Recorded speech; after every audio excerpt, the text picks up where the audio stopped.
میرے عزیزوں، ایک اور فتنہ جنم لیا ہے انٹرنیٹ کی سرزمین پر، گوہر شاہی فتنہ۔ گوہر شاہی، لوگ اس کو دیکھ کر کے اس کی تعلیمات سے متاثر ہو جاتے ہیں۔ تصوف کی بڑی بڑی باتیں کرتا ہے ایک شخص اور لوگوں کو گمراہ کرتا ہے، کبھی نفس کی باتیں، کبھی نماز کی باتیں، کبھی معرفت کی، کبھی طریقت کی۔ بھولے بھالے مسلمان یہ سمجھتے ہیں کہ اس سے زیادہ علم کس کے پاس ہے۔ اے میرے عزیزو، اس سے بھی زیادہ تعجب کی چیزیں تمہارے پاس آتی رہیں گی۔ حضور پاک نے بہت پہلے ہی بشارت دی ہے کہ ایسی جماعتیں آئیں گی، تمہیں پتہ نہیں ان کے چھپے ہوئے عقیدے۔ یہ گوہر شاہی فتنہ کیا ہے؟ یہ اپنے ایک پیر کو مانتے ہیں جس کو یہ کہتے ہیں کہ وہ رب الارباب ہے، معاذ اللہ، یعنی تمام خداؤں کو بھی پالنے والا ہے۔ وہ پتہ نہیں کون سے خداؤں کو پالنے والا ہے، لیکن ان کا عقیدہ یہ ہے کہ وہ رب الارباب ہے۔ یہ لفظ ہے، میں نے سنا ہے، کھلی ہوئی، یہ کھلا ہوا ارتداد ہے، ان کا اسلام سے بھی تعلق نہیں، اور لوگ اس کو تصوف کا بادشاہ سمجھے بیٹھے ہوئے ہیں، کہتے ہیں ہم کو سیدھا راستہ مل گیا۔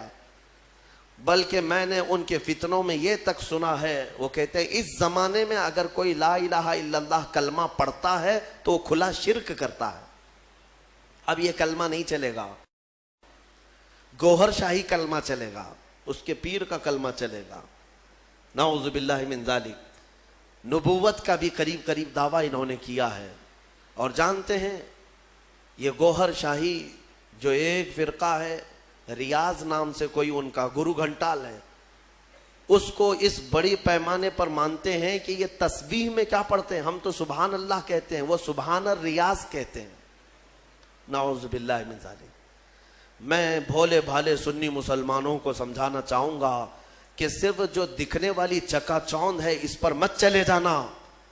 ان کا چھپا ہوا زہر اتنا خطرناک ہے کہ تم بے ایمان ہو جاؤ گے، کفر کی موت مر جاؤ گے، تمہیں پتہ بھی نہیں چلے گا۔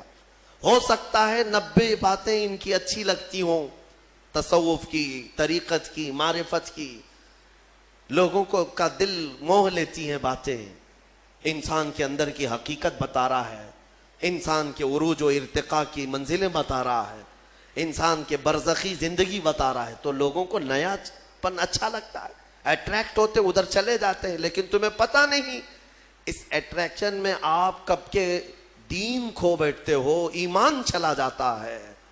جو شخص دنیا میں اپنے پیر کو یہ عقیدہ رکھتا ہو کہ یہ رب الارباب ہے، یعنی رب کو بھی پالنے والا ہے، معاذ اللہ، اور یہ عقیدہ رکھتا ہو کہ تسبیح اسی کی پڑھی جائے گی، اور یہ عقیدہ رکھتا ہو کہ کلمہ اس زمانے میں لا الہ الا اللہ پڑھنا کھلا شرک ہے، نعوذ باللہ، پھر اس کا دین اسلام سے کیا تعلق ہے؟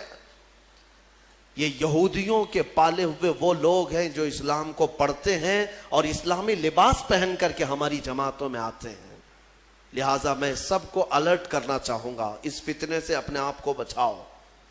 میں بہت دور دور جا کر کے دیکھا، چھوٹے چھوٹے علاقوں میں صرف انٹرنیٹ کو دیکھ کر کے لوگ اس کے مرید ہو گئے، اس کے گرویدہ ہو گئے، اس کے پیچھے ہو گئے۔